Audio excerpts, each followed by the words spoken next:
వాక్య భాగంలోకి వెళదాం. కొద్దిసేపు దేవుని మాటలు విందాం. మనం ఏది చేసినా ప్రభు నమ్మదగిన వాడు, ప్రభు కార్యాలు చేయగలిగిన వాడు. ప్రభు యందు మనం విశ్వాసం ఉంచవలసినటువంటి విషయం ఏంటంటే, ఒకటి, మనం ప్రభువుని నమ్మాం, ప్రభువుని ఆరాధన చేస్తున్నాం, దేవుణ్ణి నమ్మాం, విశ్వసించాం, దేవుని దగ్గరకు వస్తున్నాం, ఆయన పేరు పెట్టుకున్నాం, ఆయన పేరు పెట్టబడిన జనాంగంగా ఈరోజు మందిరానికి వస్తున్నాం, ప్రార్థన చేస్తున్నాం. దైవ సంబంధంగా ప్రతి కార్యక్రమాల్లో పాలు పంపులు పొందుతున్న మనకు ఉండవలసింది ఏంటంటే, ప్రభువు నమ్మదగిన వాడని, ఆయన మిమ్మల్ని స్థిరపరిచి ప్రతి దుష్టత్వం నుండి కాపాడేవాడు అని మనం నమ్మాలంట. దేవుని స్తోత్ర. చదవండి ఆ మాట. 2 దశలోనిక పత్రిక 3వ అధ్యాయం 3వ వచనం. 2 దశలోనిక పత్రిక 3వ అధ్యాయం 3వ వచనం. అయితే ప్రభువు నమ్మదగిన వాడు, ఆయన మిమ్ములను స్థిరపరిచి దుష్టత్వము నుండి కాపాడును. దేవుని మహిమ కలుగును గాక. తలపైకెత్తాడు. ఈ చక్కగా ఈ భక్తుడు తన సంఘానికి వివరిస్తున్న మాట, ప్రభువు నమ్మదగిన వాడని మీరు గుర్తెరగాలి. మనుషులు నమ్ముతాం, వాళ్ళు నమ్మినప్పుడు వాళ్ళ అవసరం ఉన్నంత వరకే నీకు ఏదైనా సరే సహాయం చేయగలుగుతారు. వారితో మీ అవసరం తీరిపోయిన తర్వాత ఇష్టానుసారంగా మాట్లాడతారు, శత్రువుల చేతికి అప్పచెప్పచ్చు, లేకపోతే నానా మాటలు మాట్లాడవచ్చు, నానా రకాలుగా నిన్ను వేదన పెట్టవచ్చు, నానా రకాలుగా నిన్ను బాధ పెట్టవచ్చు, నానా రకాలుగా నీకు సంబంధించినటువంటి ప్రతి పరిస్థితి ఏదైనా సరే నీ జీవితంలో ఉండొచ్చు. నాకు మనం ఆరాధించేటువంటి దేవుడు అటువంటి వాడు కాదు, మాటిచ్చి తప్పే దేవుడు కాదు, లేకపోతే ఇస్తానని నేనెప్పుడు అన్నానని అనేటువంటి దేవుడు కూడా కాదు ఆయన. అందుకనే ఈ భక్తుడు అంటాడు, మనం ప్రభువుని నమ్మాం కనుక ఆయన నమ్మదగిన వాడు, ఆయన మనల్ని స్థిరపరిచే దేవుడు, ఆయన మనల్ని దుష్టత్వము నుండి కాపాడే దేవుడు. మరి ప్రభువుని నమ్మాం కనుక ఆయన ఏం చేస్తాడంట? ఆయన స్థిరపరుస్తాడు. రెండోది, దుష్టత్వము నుండి మనల్ని కాపాడుతాడు. మరి ఈ దేవుని దగ్గరికి మనం వచ్చినప్పుడు, మరి ఈ దేవుని దగ్గర మనం ఏం చేస్తున్నామంటే, ఆయనకి కూడా మన నమ్మకస్తులుగా ఉండాలి. ఆయనకు కూడా మనం ఏం చేయాలి? ఆయన ఎలాగైతే మనం నమ్ముతున్నాడో మనం కూడా ఆయన యందు అలా విశ్వాసంతో ఉండాలి. ఆయన పరిశుద్ధుడు కనుక మనం ఏం చేయాలి? ఆ పరిశుద్ధతను కాపాడుకుంటూ ఉండాలి. ఏదో అపవిత్రతను బట్టి ఈ లోకంలోకి మనం వచ్చాం, అపవిత్రతతో ఉన్నాం. ఏదో ఆయన కృప మన యందు విస్తరించబడి, కాపాడబడి, ఆయన రక్తంతో కడగబడి పరిశుద్ధులుగా తీర్చిదిద్దబడ్డాం కనుక ఇప్పుడు మనం పరిశుద్ధులుగానే ఉన్నాం. ఈ పరిశుద్ధతను మనం కోల్పోయేటువంటి సందర్భాలు కొన్ని వస్తాయి. ఏంటి అంటే, దుష్టత్వం ఆవరించేటువంటి పరిస్థితి మనకు వస్తుంది.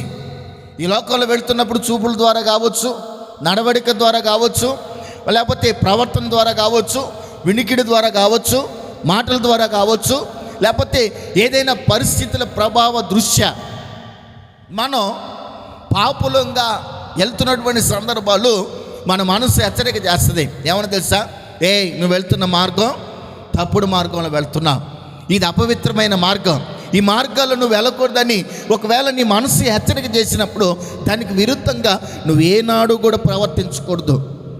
అర్థమవుతుందండి? మనల్ని మనమే మోసం చేసుకున్నటువంటి పరిస్థితి ఎప్పుడు కూడా మనకు రాకూడదు. నువ్వు ఎదుటోళ్ళని మోసం చేస్తే 3 పూటలు తినగలుగుతావు, 4 పూటలు నీ అవసరాలు తీర్చుకోగలుగుతావు. కానీ నిన్ను నువ్వే మోసం చేసుకుంటే నీ జీవితాన్ని ఎవడు బాగు చేయలేడు, నీ జీవితాన్ని ఎవడు కూడా కట్టలేడు, నీ జీవితాన్ని ఎవడు కూడా ఎటువంటి పరిస్థితుల నుంచి తప్పించలేడు. అందుకని నిన్ను నువ్వే మోసం చేసుకోకూడదు. ఈ లోకంలో దైవికంగా ఎదుగుతున్న ప్రతి మనిషికి ప్రభు అంటున్న మాట ఏంటంటే, ఈ లోకములో నుండి నువ్వు ప్రత్యేకించబడ్డావు కనుక ఈ లోకానికి నీకు పొందిక లేదు, ఈ లోకంతో నీకు సాంగత్యం లేదు, ఈ లోకంలో నుంచి నువ్వు వేరుపరచబడ్డావు. ఈ లోకంలో ఏం జరుగుతుందని వెనక్కి తిరిగి చూసావనుకోండి, లోతు భార్యలాగా నీ జీవితం ఉప్పు స్తంభంగా మార్చబడుతుంది. అంటే ఒక పాపిష్టి జీవితం నీ శరీరాన్ని అవులుకుంటుంది. అలాంటప్పుడు నీ జీవితాన్ని ఎవరు బాగు చేయలేరు. ఒకవేళ అలాంటి పరిస్థితుల్లో ఒకవేళ నీకు తోస్తున్నప్పుడు, నేను పాపంలో ఉన్నాను, నా జీవితం ఇంకా ఎదగలేకపోతుంది, నా జీవితం ఇంకా యేసయ్యతో అంటుకట్టబడలేకపోతుందని నువ్వు భావించినప్పుడు అసలు నువ్వేం చేసావా అని ఆలోచన చెయ్యాలి. ప్రభు దగ్గరికి వెళ్ళి, ప్రభువా ఎందుకని నువ్వు నన్ను నమ్మట్లేదు, ఎందుకని నన్ను స్థిరపరచట్లేదు, ఎందుకని నన్ను బలపరచట్లేదు, ఎందుకని నా స్థితిగతులను బాగు చేయట్లేదు ప్రభు అని ప్రభుని అడిగినప్పుడు ఆయన ఆత్మ నీతో మాట్లాడుతుంది. ఒకవేళ నువ్వు మలినంగా ఉన్నావేమో, ఆత్మ నీతో క్లియర్గా మాట్లాడుతుంది. ఒకసారి ఇలాగే పరలోక రాజ్యానికి వెళ్ళాలనుకున్నప్పుడు, పరలోక రాజ్యంలో వెళుతున్నప్పుడు ఏం జరిగింది తెలుసా? సాతాను ఆ మనిషిని అడ్డగించాడు. ఆ మనిషిని అలా అడ్డగించినప్పుడు అప్పుడు దేవదూత మౌనంగా పోరాటం చేస్తూ, ఈ సన్నివేశం అంతా జకరియా గ్రంథంలో మనం చదువుతాం. ఈ క్లుప్తంగా చెప్పుకుంటూ వెళ్తున్నాను. ఇలా జరుగుతున్నప్పుడు దేవదూత ఎందుకు ఆపుతున్న ఇతనంటే, ఇతని మలిన వస్త్రాలు నువ్వు గుర్తుపట్టలేదా? మలిన వస్త్రాలు గుర్తుపట్టలేదా? మలిన వస్త్రాలు ఇతనికి ఉన్నప్పుడు, మలిన వస్త్రం కలిగిన వారు, మలిన యొక్క మనసు కలిగిన వారు పరలోక రాజ్యాలు ఎలా ప్రవేశిస్తారు? అప్పుడు ఆ దేవదూత అంటది, ఇతని మలిన వస్త్రాలు మీరు తీసేయండి. అప్పుడు ప్రశస్తమైన వస్త్రాలు అతనికి వేసి పరలోక రాజ్యానికి తీసుకెళ్తాను. అలాగే మన జీవితంలో దేవుడు మనం స్థిరపరచట్లేదు, ఆయన మనం నమ్మట్లేదు, దుష్టత్వం నుండి కాపాడట్లేదని ఒకవేళ మనం అనుకున్నప్పుడు మన మనసుకి ఏమనిపించాలి తెలుసా? అసలు నేనేం విరుద్ధంగా ప్రవర్తించాను ప్రభువుకి అని నువ్వు ఆలోచన చేసుకొని ప్రభు దగ్గరికి వెళ్ళి మొరపెడుతున్నప్పుడు, ప్రభు నీ జ్ఞాపకం చేసినప్పుడు అప్పుడు నువ్వేం చేయాలి తెలుసా? ఆ దుష్టత్వము నుండి, ఆ పాపము నుండి నువ్వు విడుదల పొందడం నేర్చుకోవాలి. నీ చేతిలో పాపము ఉండడం చూచి నువ్వు విసిరి పారేయాలి. దేవునికి మహిమ కలుగునగాక. చదవండి 1 యోహాను పత్రిక 1వ అధ్యాయం 9వ వచనం. 1 యోహాను పత్రిక 1వ అధ్యాయము 9వ వచనంలో ఇలా రాయబడింది, మనము పాపములను ఒప్పుకొనిన ఎడల ఆయన నమ్మదగిన వాడును నీతిమంతుడు గనుక ఆయన పాపములను క్షమించి సమస్త దుర్నీతి నుండి మనలను పవిత్రులుగా చేయును. దేవుని స్తోత్ర. మనం ఏం చేయాలి? మన పాపాలను మనం ఏం చేయాలి? ఒప్పుకోవాలి. ఏదైనా కుటుంబంలో గొడవ జరిగిందనుకోండి, ఏదైనా కుటుంబంలో అసమాధానం ఉందనుకోండి, తల్లితోనో ఇంటి పక్కన వారితోనో ఇరుగు పొరుగు వారితోనో వెళ్ళి షేర్ చేసుకుంటాం. ఆది ఏం చేస్తారు? వాళ్ళు 4 ఏళ్ళకు బాకిస్తారు. అప్పుడు నీ జీవితం ఏమవుతుంది? ఒరే వీళ్ళ కుటుంబంలో ఎప్పుడు గొడవలేరా, వీళ్ళ కుటుంబంలో ఎప్పుడు కలతలేరా, వీళ్ళ కుటుంబంలో ఎప్పుడు సమస్య లేరా? వెళ్తానికి మందిరానికి వెళ్తారు, ప్రార్థనకు వెళ్తారు, బైబిల్ చదువుతుంటారు, ప్రార్థన చేస్తుంటారు. ఈయనకి ఏమి లేదు? సమయోచితమైన జ్ఞానం లేదు. ప్రతి కుటుంబంలో సమస్యలు ఉంటాయి, ప్రతి కుటుంబంలో పోరాటాలు ఉంటాయి, ప్రతి కుటుంబంలో ఒడిదొడుకులు ఉంటాయి, ప్రతి కుటుంబంలో భయానకమైనటువంటి హెచ్చు తగ్గుల ప్రభావాలు ఉంటాయి. నువ్వేం చేయాలి? ఈ కుటుంబ సమస్యలను బట్టి ప్రభు దగ్గరికి వెళ్ళి ఏం చేయాలి? ప్రభా నా భర్తను మార్చు ప్రభా, నా పిల్లలను మార్చు ప్రభా, నా భార్యను మార్చు ప్రభా, నా స్థితిగతులు మార్చు ప్రభా, మాటి మాటికి పెట్టలేకపోతున్న ఈ కుటుంబ సమస్యలకి ఒక పరిష్కారం నీవు ప్రభా అని నువ్వు ప్రభు దగ్గర మొరపెట్టినప్పుడు ఆయన నీ కుటుంబంలో శాంతిని సమాధానాన్ని వర్ధిల్లింప చేయడానికి ఆయన రారాజుగా దిగి వస్తాడు. హల్లెలూయా, హల్లెలూయా. నువ్వు మనుషులతో పంచుకున్నటువంటి ఈ గోడు, మనుషులతో చెప్పుకున్నటువంటి సమస్య ప్రభు దగ్గరికి వెళ్ళి చెప్తే ఆయన నీ కుటుంబానికి పరిష్కారాన్ని చూపగలుగుతాడు. అలాగే నీ జీవితంలో ఉన్నటువంటి ఏ పాపపు బ్రతుకైనా మార్చగలిగేది ఎవరయ్యా అంటే మనం ఆరాధిస్తూ ఉన్నటువంటి దేవుడు. ఆమేన్, హల్లెలూయా. అందుకని చేసేటువంటి ప్రతి పాపాన్ని మనం ఏం చేయాలి? లేచింది మొదలుకొని పడుకునేంత వరకు కూడా ప్రభా ఈరోజు ఒకవేళ నా మాటలు అపవిత్రుతుందేమో, నా చూపుల్లో అపవిత్రుతుందేమో, నా నడవడికలో అపవిత్రుతుందేమో, ఒకవేళ నిన్నటి దినాన్ని నేను ప్రార్థన చేయలేదేమో, బైబిల్ చదవలేదేమో, ఈరోజు నేను అనుకుంటాను నేనేం పాపం చేశాను? నీవు ఆయన సన్నిధిలో మోకరించకపోవటం కంటే పెద్ద పాపం ఇంకేదీ లేదు. ప్రార్థించకుండా ఉన్నావంటే ఆ రోజు నువ్వు పాపం చేసినట్టే. అందుకే ఒక భక్తుడు అంటాడు, ప్రార్థన పాపము చేయకుండా ఆపుతుంది, పాపము ప్రార్థన చేయకుండా ఆపుతుంది. వింటున్నారా? పాపము పాపము ప్రార్థన చేయకుండా ఆపుతుంది, పాపము చేయకుండా ఆపుతుంది. నువ్వు పాపం చేస్తున్నావంటే ప్రార్థన చేయలేవు, ప్రార్థన చేస్తున్నావంటే పాపం జోలికి వెళ్ళలేవు. మరి ఈ రోజున నీ జీవితం ఎలాగుందో ఒకసారి ఆలోచించి. నేను ప్రార్థించలేకపోతున్నాడు, పాపంతో నిండిపోయిందేమో. అందుకే ఆయన అంటాడు, మన పాపములను మనం ఒప్పుకొని ఎడల ఆయన నమ్మదగిన వాడు, ఒప్పుకొని విడిచిపెడితే క్షమించగలిగిన దేవుడు, పరిస్థితులను బాగు చేయగలిగిన దేవుడు, సమాధానపరచగలిగిన దేవుడు, దుర్నీతి నుండి విడుదల కలుగు చేసి పరిశుద్ధతతో నింపగలిగిన దేవుడు. మరి ఈ రోజున మనం దేవుని దగ్గర మన పాపాలు మనం ఒప్పుకుంటున్నావా? నేనేం చేశానులే, నేను ఎలా నడిచానులే, నేను ఎలా ప్రవర్తించానులే, నేనెవరిని అన్నానులే, నేనెవరిని తిట్టానులే. ఒకవేళ నువ్వు అనుకుంటున్నావేమో. ఈ దేవుని బిడ్డలారా, దేవునికి మనం దూరం అవుతున్నామని అంటే మన జీవితంలో పాపం ఉంది. మనిషి కుమారుని చెయ్యి వదిలిపెట్టిన దేవుడు ఆయన. ఎందుకో తెలుసా? సిలువలో యేసయ్య పలుకుతున్నాడు, తండ్రి తండ్రి నన్నెలా చేయి విడిచిపెట్టివి. లోకములో ఉన్న మనుషుల పాపాలన్నీ ఆయన భుజాల మీద ఎత్తుకున్నప్పుడు, ఆయన పాపపు బొంతగా మార్చబడ్డప్పుడు తండ్రి విడిచిపెట్టాడు.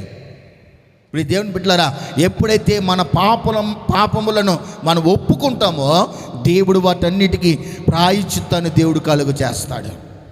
హల్లెలూయా. అప్పుడు దేవుడు మనల్ని స్థిరపరుస్తాడు. రెండోసారి ఆ దుర్నీతి నుండి కాపాడడానికి ఆయన రక్షణ కవచం మనకు తోడుగా ఉంటుంది. ఆమేన్. ఎందుకో తెలుసా? ఆయన మనల్ని పిలిచాడు కనుక.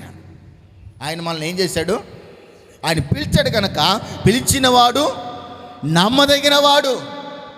ఆయన సహాయం చేయకుండా ఉండేటువంటి దేవుడు కాదు. ఆయన మనల్ని స్థిరపరుస్తాడు. ప్రభుని అడగొచ్చు, అయ్యా ఏంటి ప్రభా, నువ్వు నన్ను పిలిచావు కదా, మమ్మల్ని స్థిరపరచవా? ఈరోజు నాకు కొన్ని కుటుంబాల్లో స్థిరత్వం లేదు, స్థిరమైనటువంటి మనసు లేదు. రెండోది, స్థిరమైన ఆస్తి లేదు, స్థిరమైన ఉద్యోగం లేదు, స్థిరమైన పలుకుబడి లేదు, స్థిరమైనటువంటి పరిస్థితుల ప్రభావాలు ఏవి కూడా వారి జీవితాలు లేవు. కారణం ఏంటి? వారి జీవితంలో ఇంకోటి ఏమో తెలుసా? పిలిచిన వాడిని వెంబడించడం మానేశారు. మొదటి దశలోనికి 5వ అధ్యాయం 23వ వచనం. త్వరగా తీయాలి. మొదటి దశలోనిక 5వ అధ్యాయం 23వ వచనం. సమాధానకర్తయగు దేవుడే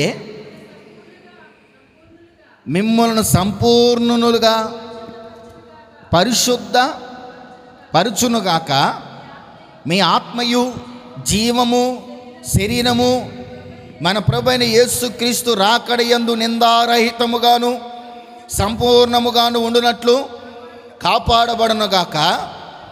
మిమ్మల్ని పిలిచిన వాడు నమ్మకమైన వాడు గనుక ఎలాగ చేస్తాడంట? సంపూర్ణులుగా చేస్తాడంట.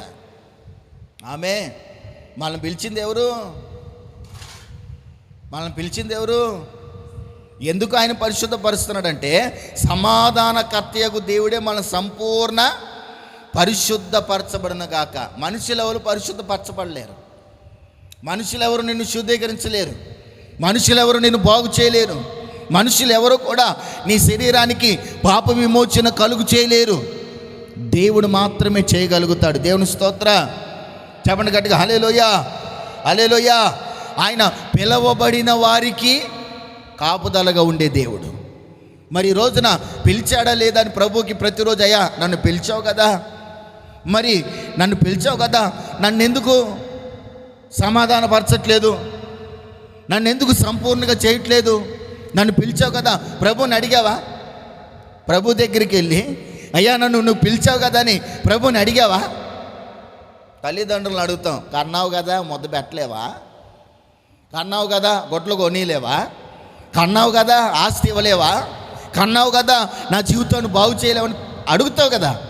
అలాగే ప్రభు దగ్గరికి కూడా మనం వెళ్ళి, అయ్యా నీవు ఈ లోకంలో నుండి నన్ను పిలిచావు కదా, నన్ను సంపూర్ణుడిగా నువ్వు చేయలేవా అని నువ్వు ప్రభువుని అడిగినప్పుడు దేవుడు నిన్ను సమస్త దుర్నీతి నుండే కాకుండా ఏం చేస్తాడంట, నమ్మకమైన వాడు గనక నిన్ను ఈ విషయాలన్నిటిలో ఆయన రాకడకి ఎత్తబడేటట్లుగా నిన్ను పరిశుద్ధపరిచే దేవుడు, నిన్ను పరిపూర్ణుడిగా చేసే దేవుడు, నిన్ను నిష్కలంకమైన పాత్రగా మార్చే దేవుడు. అటువంటి దేవుడికి మనం ఏమిచ్చినా ఆయన రుణాన్ని మనం తీర్చలేం. తర్వాత ఏంటో తెలుసా, ఈ రోజున ప్రతి మనిషి కూడా దేవుడు పిలిచాడు కదా, మనకి ఈ లోకంలో ఈ సమస్యలు ఇవన్నీ మావులే అనేటువంటి పరిస్థితి ఎవరికైనా కలుగుతుంది.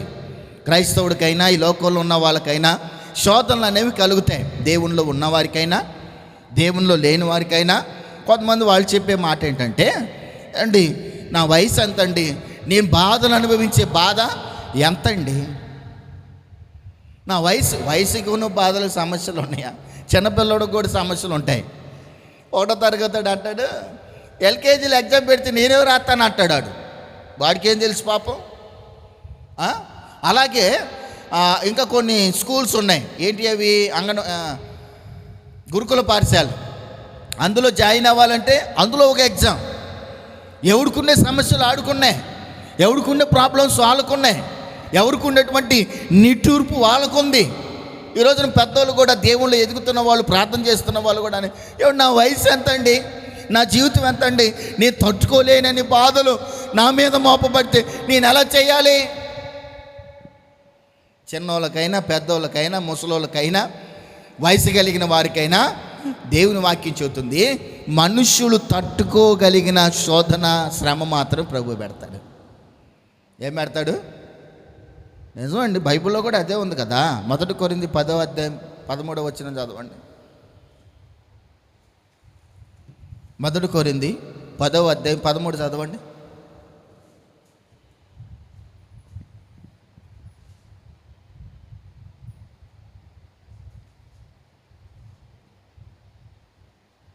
మొదటి కొరింథీ 10. సాధారణముగా మనుష్యులకు కలుగు శోధన తప్ప మరి ఏదియు మీకు సంభవింపలేదు. చాలు. ఇక్కడ ఏమనుంది? మనుష్యులకు కలుగు శోధన తప్ప ఆయన ఏది కూడా నీకు ఎక్కువ పెట్టట్లేదు. నువ్వు తట్టుకునేంత వారు శోధనే దేవుడు నీకు పెడుతున్నాడు. అంటే నువ్వు ఆయనలో నుండి తొలగిపోకుండా నిమిత్తమై కొన్ని శోధనలు ఆయన పెట్టవచ్చు, పరీక్షించవచ్చు. కానీ అంతకు మించి ఒకవేళ వస్తున్నాయి అనంటే ఒకవేళ అది నువ్వు కలుగు చేసుకున్నదేమో.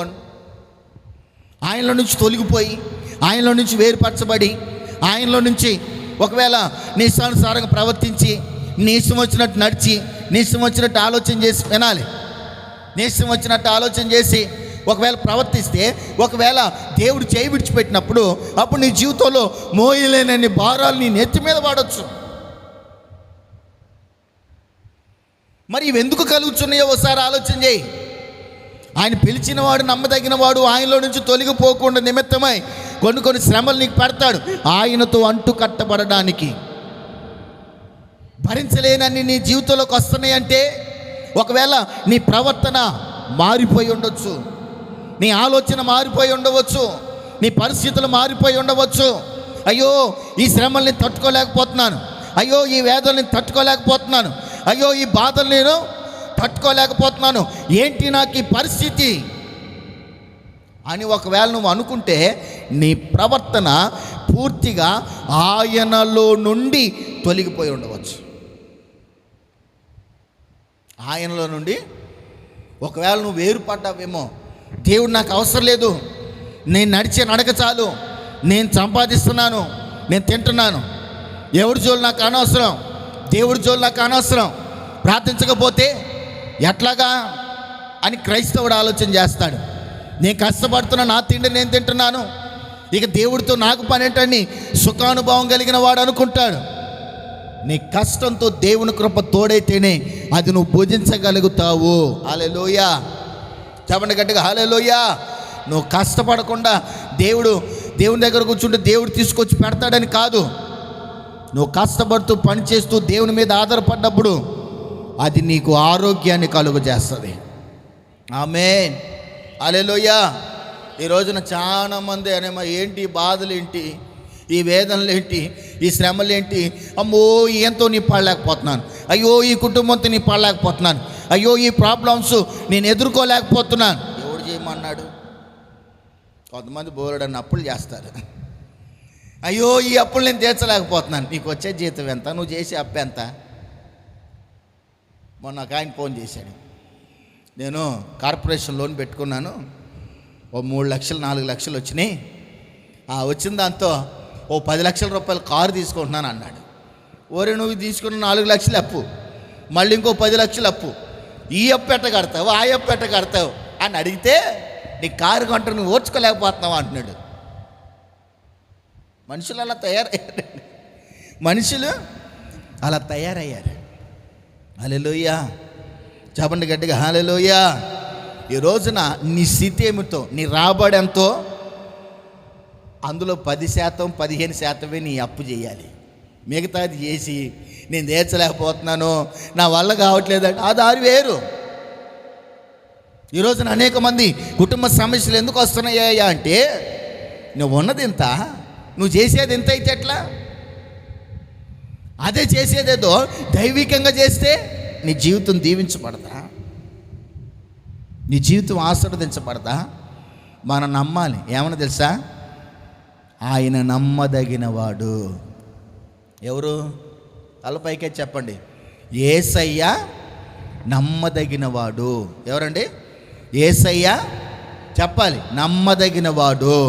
ఆయన నన్ను విడిచిపెట్టడు. దేవుని స్తోత్ర, చెప్పండి గట్టిగా హల్లెలూయా. యేసయ్య నమ్మదగినవాడు. నా పాపముల నుండి ఆయన విడిపించి ఏం చేస్తాడంట? పవిత్రపరచగలిగిన దేవుడు. నువ్వు నమ్మాలి. యేసయ్య నమ్మదగినవాడు, ఆయన నన్ను సంపూర్ణునిగా చేయగలడు అని నువ్వు నమ్మాలి. ఆమె మూడోది ఏంటి? యేసయ్య నమ్మదగినవాడు, ఆయన మనలను పవిత్రులుగా చేయును. నువ్వు విశ్వసించాలి. నమ్ముతున్నావా? దేవుని మహిమ కలుగును గాక. హల్లెలూయా, హల్లెలూయా, హల్లెలూయా. తృప్తిపరచబడటం, నీ కలిగిన దాంట్లో నువ్వు తృప్తిగా ఉండటం నేర్చుకోవాలి. ఆడంబరాలకి, ఆశలకి హద్దులు దాటి నీ ప్రవర్తన, నీ ఆలోచన, నీ మాటలు ఉండకూడదు. ఏదైనా నీ స్థితి ఎంత ఉందో దాన్ని బట్టే చూడాలి. ఈ కొంతమంది ఫ్రెండ్స్ని చూసి నేర్చుకుంటాడు. వాడు 10,000 రూపాయలు ఫోన్ కొన్నాడు, 1,00,000 రూపాయలు ఫోన్ కొన్నాడు అని ఈడింటికి వచ్చి అంటాడు, నాకు కూడా 1,00,000 రూపాయలు ఫోన్ కొనిస్తావా లేదని. వాళ్ళ అమ్మ నాన్న సంపాదన 1,00,000 రూపాయలు అయి ఉండొచ్చు. మీ అమ్మ నాన్న సంపాదన ఎంత?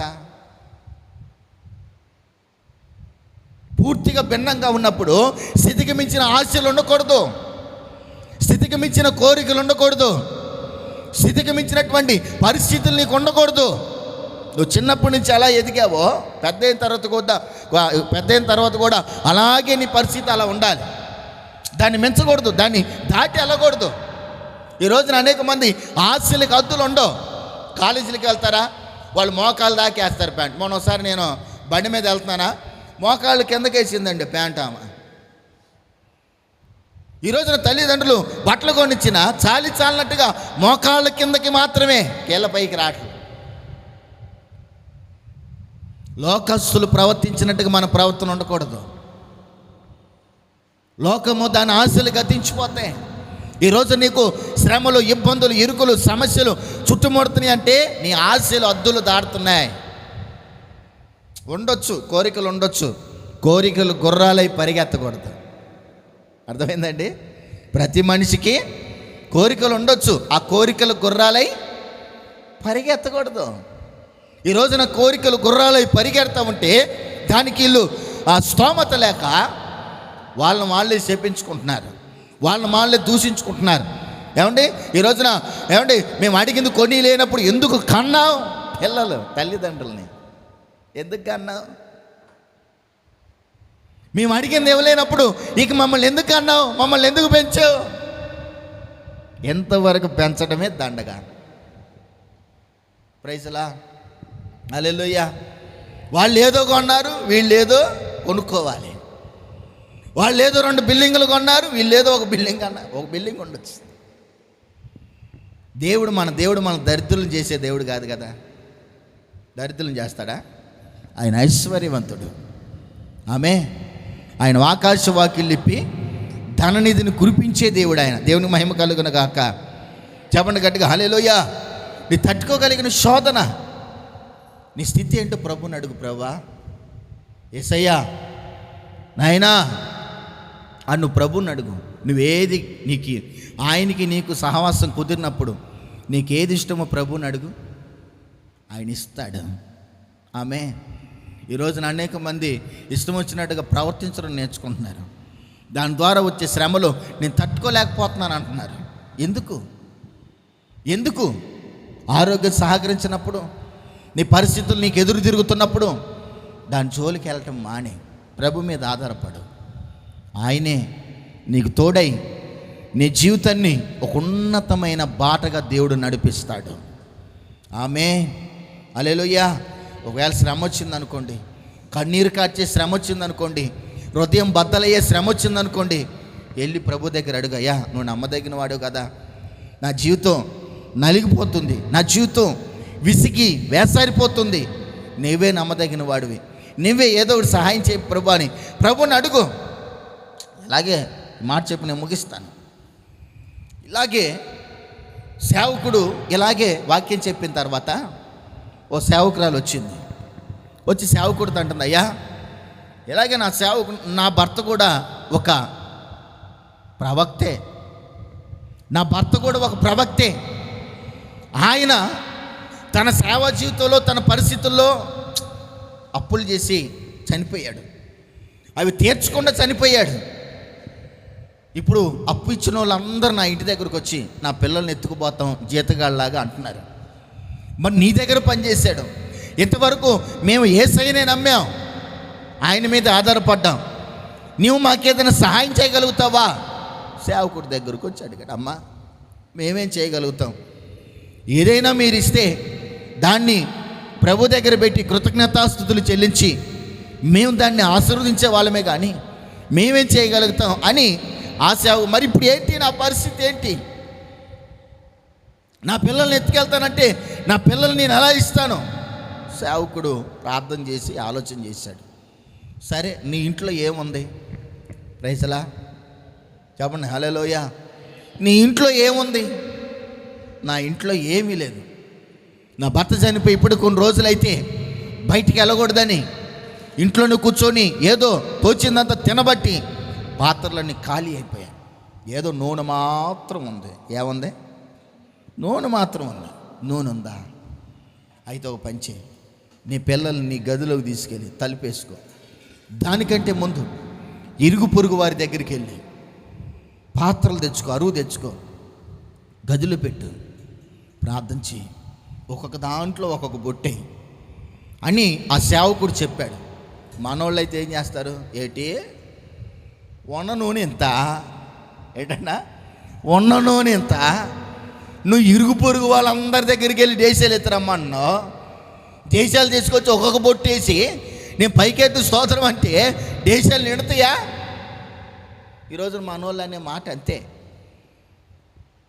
అనే మాట విశ్వాసం లేని మాటలు, విశ్వాసం లేని మాటలు, విశ్వాసం లేని మాటలు, అవిశ్వాసంతో కూడిన పలుకులు ఈరోజు నీ నోట ఉంటే నువ్వు ఆశీర్వదించబడలేవు. ఆమె ఏం మాట్లాడకుండా దైవజనుడు చెప్పాడు, నేను వెళ్తాను. వెళ్ళిపోయింది నమ్మకంతో. గదిలోకి వెళ్ళి తలుపులు వేసుకొని ఆ నూనె బాటిల్ పెట్టుకొని ప్రార్థన చేస్తూ ఉంటే ఎంతసేపు ప్రార్థన చేసిందో తెలియదు, నమ్మకంతో ప్రార్థన చేసింది. ప్రార్థన చేసి కళ్ళు తెరిచి చూసేసరికి ఆ పాత్రల నిండా నూనె. ప్రైజలా వెళ్ళిపోయింది ఆశ్చర్యంతో. దైవ సేవకుడి దగ్గరికి వెళ్ళిపోయింది. అయిపోయాయ్యా పాత్రలన్నింటిలో నూనె వచ్చింది. అయ్యా ఏం చేయాలి? ఆ నూనె అమ్ముకొని నీ అప్పులు తీర్చుకో. హల్లెలూయా. ఈరోజున నీ జీవితంలో ఏదైనా నీకు సమస్య వచ్చినప్పుడు ఒకవేళ సేవకులను అడిగే వాళ్ళు ఉంటారు, అడగని వాళ్ళు ఉంటారు, సొంత పెత్తనంతా. ఈ సమస్య వచ్చినప్పుడు ఆ సమస్యని ఎలా పరిష్కరించడానికి ఒక సేవకులు దేవుడు చక్కటి ఆలోచన చెప్తాడు, దాని ప్రకారం నడవాలి. కొంతమందికి వాళ్ళు అడగకపోయినా కొంతమంది సేవకులు చెప్తారు నాలాగా. అదే అంటారు, పైకం చెల్లించకుండా వచ్చేదంట విలువ ఉండదంట. అర్థమైందండి? కష్టపడకుండా వచ్చేదంట విలువ ఉండదంట. అట్లా కొట్టది. అందుకని మౌనంగా ఉన్నాం అనుకోండి, తిప్పలు పడి అప్పుడు వాళ్ళు వచ్చి అయ్యా మేము ఏం చెయ్యాలి అని అన్నారనుకోండి, అప్పుడు వాళ్ళు సలహా చెప్పాలంట. ఆమె ఆకలి వేయకుండా అన్నం పెడితే అన్నం విలువ తెలీదు, సగం తిని చేతులు కడిగేస్తారు. అదే ఆకలి వేసినప్పుడు అంత ముద్ద పెట్టామనుకోండి పరమాన్నం లాగా తింటారు. కొంతమంది విశ్వాసులు కూడా అంతే. దేవుని విలువ తెలియకుండా, ప్రార్థన విలువ తెలియకుండా, భక్తి విలువ తెలియకుండా ఈ రోజున సేవకులు అన్ని యోగక్షేమాలు చేస్తూ ఉంటే నొప్పి తెలియకుండా బ్రతుకుతున్నారు. ప్రతిదీ కూడా ఏ సమస్యతో వీళ్ళు ఇబ్బంది పడతారేమోనని ప్రార్థన చేసే మోసేలాగా ఉంటే వాళ్ళకి ఆ విలువ తెలియట్లా. అంత సేవకులు ఉండటం కూడా ఒకవేళ నువ్వు చేసుకున్న అదృష్టం కావచ్చు. మోసే దొరకటం ఒకవేళ ఇశ్రాయేలు చేసుకున్న అదృష్టం కావచ్చు.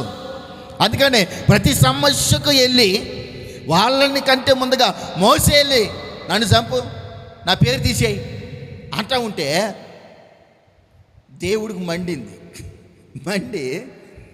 నువ్వు కొండపైకి రా, నీతో మాట్లాడాలన్నాడు. ఇంకా కొండ దిగల మోసే. ఈ రోజున నువ్వు అడగకుండానే నీకు సమస్యలు అన్నీ చెప్తాడు. ఏదో ఒక రోజు దేవుడు ఆయన దూరం చేస్తాడు. అప్పుడు తెలుస్తుంది. అయ్యో మాకు చెప్పేవాడు, మమ్మల్ని బొత్తగించాలని చెప్పేవాడు, గిల్లల్లా చెప్పేవాడు, వాక్యం ద్వారా చెప్పేవాడు, పరామర్శించి చెప్పేవాడు. అప్పుడు నీకు అనిపిస్తుంది. అర్థమైందండి? నీ కుటుంబాన్ని బాగు చేసుకునే దారులు నీకు చెప్పినప్పుడు దాన్ని ఏం చేయాలి తెలుసా? జాగ్రత్తగా పాటించినప్పుడు నీ జీవితం అంచెలంచెలుగా ఆశీర్వదించబడుతుంది. హల్లెలూయా. నీ శోధనలోకి వెళ్ళకుండా, ఇబ్బందుల పాలు అవ్వకుండా, సమస్యల పాలు అవ్వకుండా ఒక సేవకుడు నీ కుటుంబాన్ని ప్రేమించి నీకు సమస్తము సమకూర్చబడాలని చెప్తుంటే ఆ మాటకి విలువ ఉండదు. చాలా మందికి విలువ ఉండదు. అర్థమైందండి? మా అయ్యగారు ఉన్నాడు, మా అన్నయ్య ఉన్నాడు, గోంగూర ఉంది అని మాట్లాడి దేవుని ఆశీర్వాదాలు పోగొట్టుకుంటున్నారు. నా ప్రియ దేవుని బిడ్డలారా, నీ కలుగుతున్న శోధనలో, నీ కలుగుతున్న వేదనలు, నీ కలుగుతున్న అనారోగ్య పరిస్థితులు, నీ కలుగుతున్న మానసిక ఒత్తిడులు దేని నుంచి కలుగుతున్నా ఒకసారి ఆలోచించి. ప్రభు నమ్మదగిన వాడు. ఆయన అడుగు, నేను సంపూర్ణమైన ఆరోగ్యవంతుడిగా దేవుడు నేను తీరుస్తాడు. ఆమె లోబడు, మనిషి మాటకు లోబడు, దాని ప్రకారం ప్రవర్తించడం నేర్చుకో. నీ జీవితాన్ని దేవుడు దీవిస్తాడు. నీ జీవితంలో ఒకటే, నన్ను పిలిచినవాడు నమ్మదగినవాడు. దేవుని స్తోత్ర. ఏంటంట? మమ్మల్ని పిలిచినవాడు నమ్మదగినవాడు. లేచి నిలబడు.